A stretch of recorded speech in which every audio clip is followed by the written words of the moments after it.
Welcome back to another module. I'm your host, Ibby Taylor. In this one, we're going to look at note-taking and effective note-taking strategies. Now, I know this one is going to be very subjective. It's all down to what you'd like to do and what works best for you. Now, effective note-taking is not just about writing down everything you hear or read. It's a refined skill that helps transform vast amounts of information into organised, actionable knowledge. For project managers, mastering this art is essential.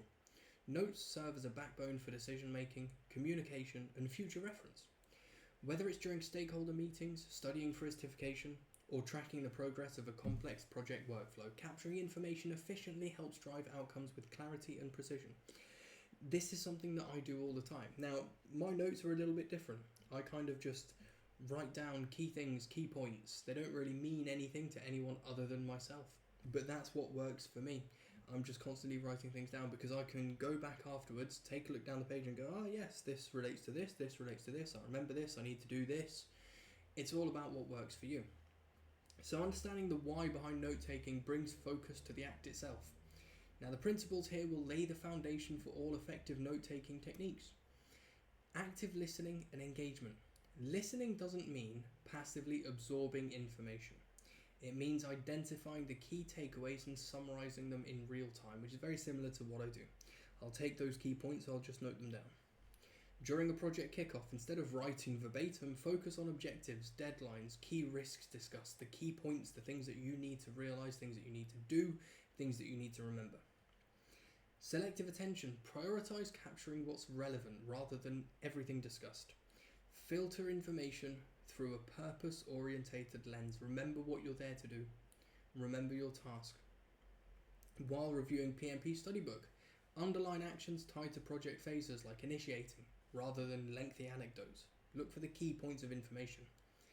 Clarity and structure. Organised notes are usable notes. Use headings, bullet points, and white space to avoid clutter. So you can create distinct sections for agile principles, project methodologies, and team dynamics. Different context will demand different approach. So below are proven methods tailored to various scenarios. So you've got the Cornell note-taking system. So this method divides the page into 3 sections and categorize and summarize the learnings. So how it works, you've got the left column, which is for cues or triggers. So key terms, key things, questions. The main section is the detailed notes during the input that refer to the column. The bottom space underneath it is then reserved for a concise summary post-session. So you can use that format during training sessions. Keep your key points, like EVA, formulas in focus. Mind mapping is a graphical method to connect ideas visually. So it's ideal for non-linear workflows or brainstorming.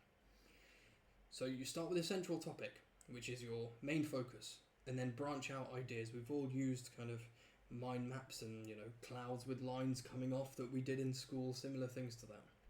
And then you can create multiple levels of subtopics emerge. So you can use mind maps to plan sprint activities, linking user stories, developer tasks, and deadlines. So have your key central point and then come off it.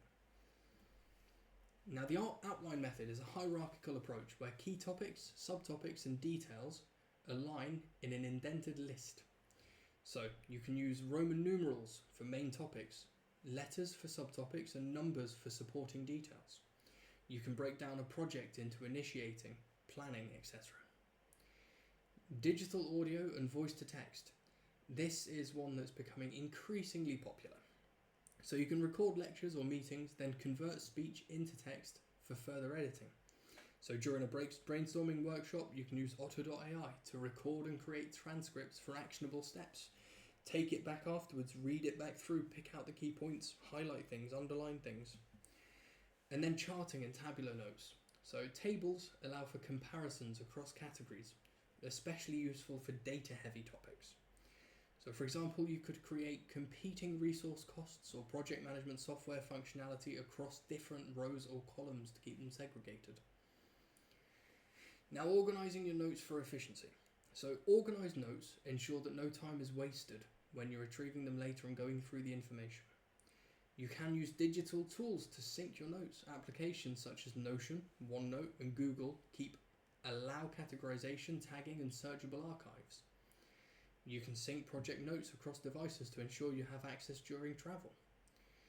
You can also assign colours based on urgency or category. Use colour coding because that makes it easy to distinguish and easy to understand what you're looking at. You could use red for deadlines, blue for team updates, and green for financial details. You can also use summarization and keyword tagging. So write a quick summary after every session to reinforce the learning and use tags for future searches. You can tag study notes with project scope or agile framework for a streamlined review later on. Now we'll have a look at a few examples and just think how the processes and the resources used and effective note-taking strategies lead to success. So the first one is using software for project overviews, using tools like Notion or Microsoft OneNote to streamline your meeting notes and link related documents.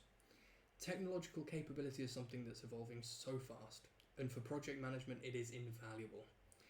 So for example, a project backlog with related specs is stored alongside the sprint notes for ease of use during the agile ceremonies. Absolutely brilliant. Now have a look through these examples and, like I said, pay close attention to what's going on.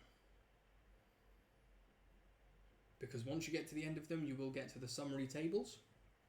You can use these to check your understanding of the key points and key takeaways from this session. And then once you've done that, get on to the practice questions as always. Test your own understanding. See where you are. See if there are any areas that you need further reinforcement. Come back and rewatch this or reread the study materials. Take some notes while you're watching. Take some notes while you're reading.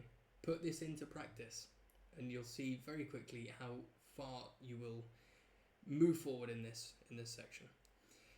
Now, if after that there are still any areas that you are uncertain of course, as I always say, reach out. We are here to support and help you all the way through. So let us know what we can do to support you. But until then, thank you very much for your time.